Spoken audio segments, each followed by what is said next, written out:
Hello everybody, Jose Rodriguez here. As you can see, I have the components for the ink level sensor system for the Pro-1000. Basically, we have two boards and they are labeled Precisioncolors Low Ink Warning System. They contain 6 LEDs, 6 connectors, one 5-volt connector, and then one serial connector so that you can connect both boards to each other, so that you only have one source of power required. Now simply this can be loosened and you just insert the wire directly into the side port. It just goes right in and you tighten it down. That's it.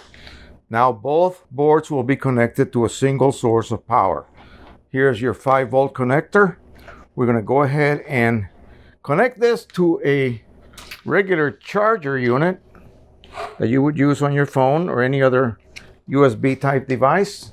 As you can see right here, we will connect this to my power source right here on the side, and I'm going to go ahead and connect the USB. And as you can see, both boards, all 12 LEDs are on. Let me move my scalpel out of the way. As I said, you're going to get a bundle of 6 sensors, another bundle of 6 sensors.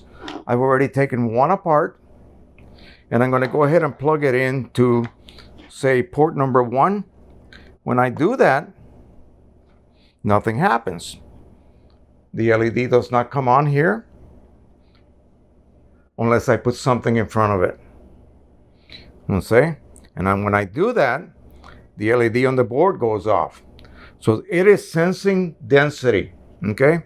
It is sensing density of my flesh, basically. Now it is not. This light is off. It is sensing nothing but air, and the light on the board is on. So normally as you are working, you will not be looking at the sensors. They will be attached to the cartridges. You will not be looking at the sensor. You'll be looking at the boards. If your cartridges have enough ink above that threshold, that will then trigger it, all of the lights will be off. What you are looking for as you print is for any one of those 12 lights to come on. That tells you that particular cartridge needs to be topped off. Now let's go ahead and demonstrate what happens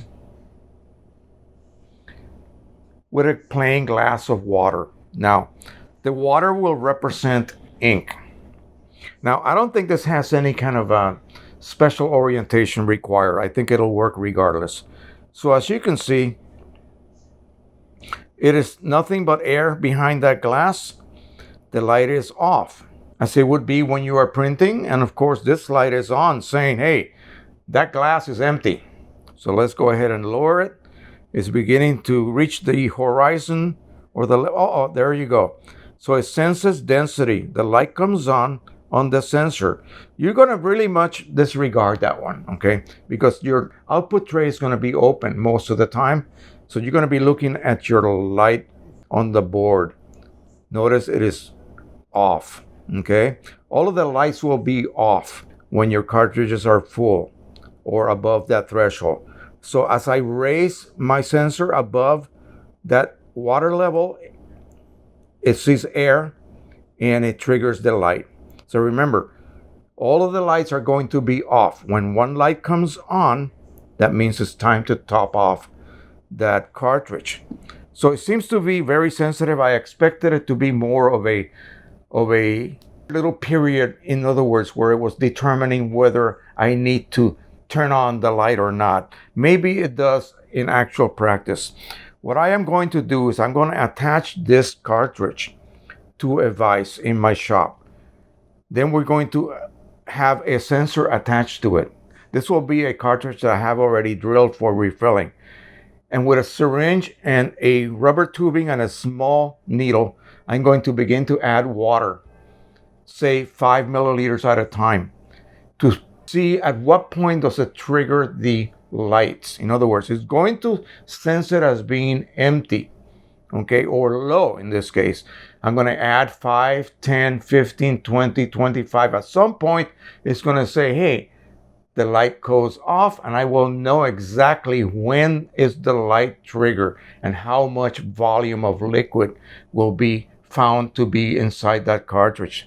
Then I know how much to basically blindly add to the cartridge without the fear of overflowing my cartridge of ink. In other words, when I'm dealing with water, that's not a problem. Or if you're dealing with magenta, it'll look like a crime scene. You don't want to do that. As you can see, I got a little bit of magenta on my hands. I was playing with some inks today. So that is it. Once we determine how much ink will be left when the lights are triggered, then we'll know how much ink to safely add, of course, with a drilled cartridge.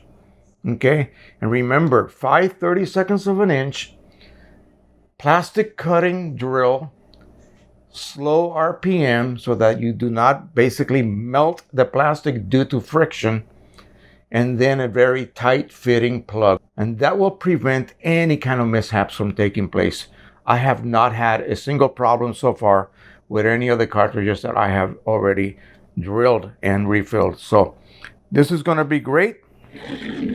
This is going to allow us to then disable ink monitoring on these cartridges that we have drilled, and we are then constantly refilling. All we have to do is worry about seeing when a light comes on. So for example, if the third light comes on, that'll be the third cartridge from the left. So if the third light goes on, that'll be the 9th cartridge from left to right. So that's all we have to worry about. And of course, we can always check the sensor lights as well to make sure that when this goes on, this one goes off, and vice versa. When this one is on, these will be off. All right, thank you so much. We'll be back again to then do the actual water test on a cartridge that has been pre-drilled. We'll attach a sensor to it, and we'll determine what that magic volume of water, or ink in this case, would be. So we'll see you the next time. Don't forget to subscribe, share, and like. Happy printing, everybody. Bye-bye.